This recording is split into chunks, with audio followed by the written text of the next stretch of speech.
2. 석가모니 고통에서 벗어나는 길은 무엇인가? 석가모니는 고통에서 벗어나는 길은 무엇인가라는 질문을 중심으로 인간 고통의 본질과 이를 초월하는 방법을 탐구했다. 그는 고통의 원인과 해결책을 명확히 제시하며 이를 통해 인간이 평화와 자유를 누릴 수 있다고 가르쳤다. 고대 인도는 바라문교배다, 뼈체의 중심의 브라마니즘, 다양한 수행 전통, 요가, 금욕주의 등이 혼재하던 시대로 불평등한 계급제도와 영적 갈등이 심화되고 있었다. 석가모니는 당대 여러 스승의 가르침을 탐구했으나 만족스럽지 못했고 스스로 깨달음의 길을 찾아내어 고통의 소멸을 핵심 주제로 삼았다. 석가모니 불교는 제2 계급, 신의 권위에 의존하는 기존 전통과 달리 개인의 내적 통찰과 수행을 중시하는 독자적 사상 체계를 마련한다. 석가모니의 핵심 가르침은 사성제, 팔정도, 중도라는 세 가지 축으로 구성된다. 고통의 시작과 끝, 사성제. 석가모니는 인간 삶의 본질을 고통으로 규정하며 이 고통의 원인과 해결책을 가르쳤다. 그는 고통을 피하지 말고 직면하며 그 원인을 이해하고 이를 초월하는 실천적 방법을 따를 것을 강조했다. 석가모니는 고통을 사성제를 통해 설명했다. 사성제는 삶의 고통을 이해하고 이를 극복하기 위한 체계적 접근법으로 고진멸도로 표현된다. 출생은 고통이며 노화도 고통이다. 병도 고통이고 죽음도 고통이다. 고제는 고통이 피할 수 없는 삶의 본질임을 의미한다. 인간은 태어나는 순간부터 생로병사, 사랑하는 사람과의 이별, 원하는 것을 얻지 못하는 좌절 등의 고통을 경험한다. 석가모니는 고통이 인간 삶의 필연적 부분임을 직시하도록 가르쳤다. 갈망이 고통의 원인이다. 존재를 지속하려는 갈망, 쾌락을 추구하려는 갈망, 존재를 소멸시키려는 갈망이 고통을 만들어낸다. 집재는 집착과 갈망이다. 인간의 고통은 욕망과 집착에서 비롯된다. 예를 들어 물질적 풍요에 대한 집착은 채워지지 않을 때 고통을 초래한다. 또한 무지는 욕망을 부추기며 인간을 고통에 빠뜨린다. 고통은 단지 운명이 아니라 욕망에 뿌리를 둔 인간 존재에서부터 원인을 갖는 필연이다. 갈망이 소멸되면 고통도 함께 사라진다. 남김없이 버림, 놓아버림, 집착 없음이 바로 열반이다. 멸제는 고통은 소멸될 수 있다는 가르침이다. 고통은 열반에 도달함으로써 사라질 수 있다. 열반은 집착과 욕망을 끊어버린 상태로 마음의 완전한 평화와 자유를 의미한다. 8가지의 올바른 길, 즉 팔정도는 고통에서 벗어나는 길이다. 도제는 고통에서 벗어나는 실천적 길을 말한다. 석가모니는 팔정도라는 구체적이고 체계적인 실천법을 통해 고통에서 벗어날 수 있음을 가르쳤다. 실천으로서의 팔정도, 그리고 중도. 팔정도는 해탈로 이끌고 고통을 극복하기 위한 도덕적, 지혜적, 명상적 실천법으로 구성된다. 팔정도는 모든 고통의 근원인 집착을 제거하기 위해 삶의 전 영역에서 바른 방식을 지향하는 실천 윤리이다. 석가모니는 팔정도를 통해 지혜와 자비를 기르고 깨달음 해탈으로 나아갈 수 있다고 주장하였다.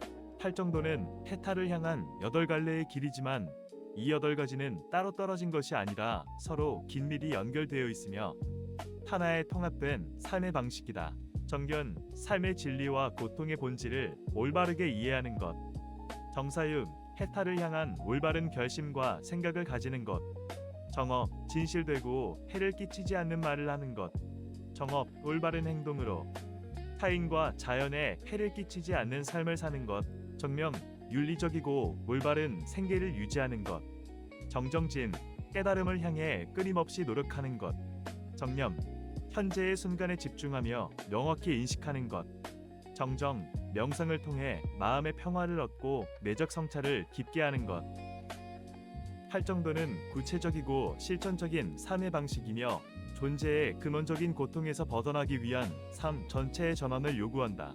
팔정도 중 정견, 올바르게 봄과 정사유, 바른 생각은 지혜에 해당하며 정업, 바른 말, 정업, 바른 행위, 정명, 바른 생계는 도덕에, 정정진, 선한 노력을 기울임, 정념, 마음 챙김, 정정, 바른 선정은 수행에 해당한다. 할 정도의 각 단계는 서로를 지탱하며 전체적으로는 마음의 자유와 궁극적인 해탈로 이끄는 하나의 길이다. 석가모니는 그 길을 걸어 깨달음을 이루었고 그 길은 오늘날의 우리에게도 여전히 유효하다.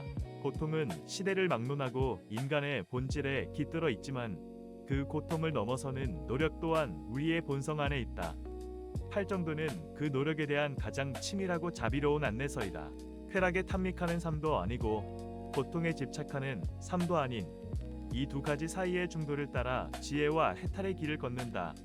할 정도의 핵심 원리는 중도에 있다. 석가모니는 깨달음을 얻기 전 극단적 수행을 실천했으나 고행으로는 해탈을 얻을 수 없음을 확인하였다. 그는 육현금을 너무 조이면 끊어지고 너무 풀면 제대로 소리가 나지 않는 것처럼 과도함과 결핍의 극단을 벗어난 균형 잡힌 길 중도를 강조했다. 이 원리는 수행뿐 아니라 일상생활에서도 균형과 조화를 추구하는 태도를 함축한다. 중도는 삶의 균형을 유지하며 지나친 욕망이나 지나친 자제의 극단에 빠지지 않게 해준다.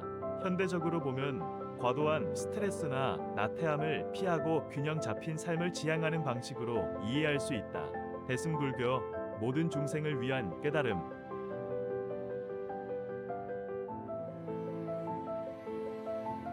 불교는 시대의 흐름과 수행자의 욕구, 사회적 조건에 따라 다양하게 변화하고 확장되었다. 가장 큰 전환점은 대승불교의 등장이다. 대승불교는 기원 후 1세기경 인도 북부에서 출현하여 기존의 출가자 중심 수행 전통을 넘어서 모든 중생의 해탈과 자비를 중시하는 새로운 길을 제시하였다. 대승이라는 말은 큰 수레라는 뜻을 가진다. 이는 더 많은 이들을 깨달음의 길에 태우겠다는 은유이다. 대승불교는 스스로를 더 넓은 자비와 지혜의 이상을 구현하는 불교라고 규정하면서 기존의 수행 중심 전통, 즉 상저보 계열의 불교를 소승, 작은 수레로 부르며 차별화하였다. 대승불교의 중심에는 보살이라는 이상적 존재가 있다. 보살은 스스로 열반에 들 수 있음에도 불구하고 모든 중생이 깨달음에 이를 때까지 해탈을 미루며 중생을 돕는 존재이다. 이들의 핵심 서원은 중생이 다 구제되기 전까지는 나 또한 열반에 들지 않겠다는 것으로 의는 자비와 지혜의 완전한 조화를 상징한다. 대승불교에서 자비는 단순히 연민의 감정에 그치지 않고 지혜와 결합된다. 관야의 지혜는 모든 존재가 공하다는 실상을 깨닫게 하며 자비는 이를 바탕으로 중생을 돕는 적극적인 실천으로 이어진다. 결합은 자신과 타인의 경계를 허물고 모든 중생과 함께 깨달음에 이르겠다는 대승불교의 핵심 정신을 반영한다. 대승불교는 방대한 경전 무던을 통해 자신들의 교의를 정당화하고 체계화하였다. 대표적인 경전으로는 법화경, 화엄경, 유마경, 반화경 등이 있으며 이들 경전은 가르침의 수단을 넘어 문학적, 철학적 깊이를 가진 거대한 사상 체계를 형성한다. 특히 공예사상은 모든 존재가 독적 실체 없이 연기적으로 존재한다는 불교의 근본 철학을 한층 심화시켰으며 중관학파 나가르주나와 유시카토 세친, 무착과 같은 뛰어난 철학자들에 의해 체계화되었다. 역사적으로 대승불교는 인도에서 출발하여 중국, 한국, 일본, 베트남 등 동아시아 지역에 널리 퍼졌으며 각 지역의 문화와 결합하여 선종, 정토종, 천태종, 화엄종 등의 다양한 형태로 전개되었다. 대승불교는 출가자뿐만 아니라 제가 신자들의 신앙적 참여를 독려하였고 사찰 중심의 공동체 형성과 예배 문화, 신앙적 수행 등을 통해 불교가 일반 민중의 삶과 깊이 연결되는 데 기여했다. 석가모니 철학의 핵심은 고통의 불가피성을 인정하면서도 이를 극복할 수 있는 길을 제시했다는 점에 있다. 그의 가르침은 인간이 스스로 자신의 고통을 이해하고 초월할 수 있는 힘을 가지고 있음을 일깨운다. 또한 실천적이고 구체적인 방법을 통해 개인적 평화뿐만 아니라 사회적 조화와 윤리적 삶을 추구하도록 돕는다. 이는 오늘날까지도 인류의 삶에 깊은 교훈과 실천적 지침을 제공하고 있다. 소승불교, 개인 해탈의 길. 소승불교, 즉 테라와다 불교는 석가모니 부처의 원래 가르침에 가장 가깝다고 여겨지는 불교 전통 중 하나이다. 이 전통은 부처의 열반 이후 약 100년경에 있었던 교단 내 분열로부터 시작되어 보수적이고 엄격한 수행 원칙을 고수한 상저부에서 기원하였다. 소승이라는 명칭은 작은 수레라는 뜻을 가지지만 이는 대승불교 쪽에서 붙인 명칭으로 테라와다 전통에서는 스스로를 부처의 원전을 따르는 전통이라 여긴다. 소승불교의 중심 교리는 사성제와 팔정도이다. 인간 삶의 본질을 고통으로 보고 그 원인을 탐욕과 집착에서 찾으며 이를 제거함으로써 열반에 도달하는 것이 수행의 목표이다. 여기서 중요한 것은 개인의 해탈을 중시한다는 점이다. 수행자는 번뇌를 끊고 윤회에서 벗어나 아라한의 경지에 도달하는 것을 이상으로 삼는다. 이러한 관점은 대승불교의 보살행과는 뚜렷이 구별된다. 소승불교 전통에서는 아라한을 수행자의 최종 이상으로 설정한다.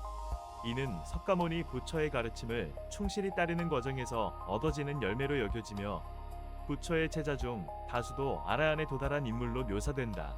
아라한은 번뇌가 없는 상태일 뿐 아니라 마음의 평온과 지혜, 윤리적 완성까지 겸비한 존재로 이해된다. 이러한 아라한의 길은 출가 수행자뿐 아니라 제가 신자에게도 열려 있으며 각자의 업에 따라 길고 긴 생사윤회의 흐름 속에서 점진적으로 이 목표에 접근해 간다. 아라한과 붓다는 모두 해탈에 이른 존재라는 점에서 동일하지만 둘 사이에는 중요한 차이가 있다.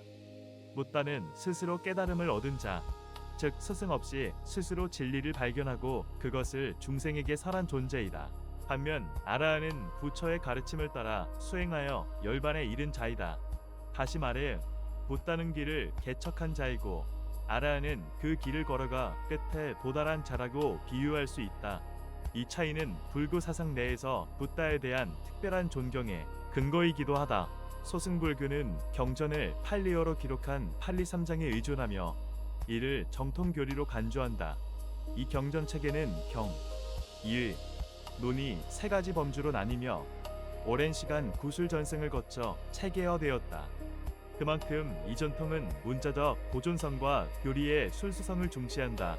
부처가 실제로 설법했던 방식, 그리고 초기 승가의 윤리와 규범을 고스란히 계승하고자 하는 것이 이 전통의 본질이다.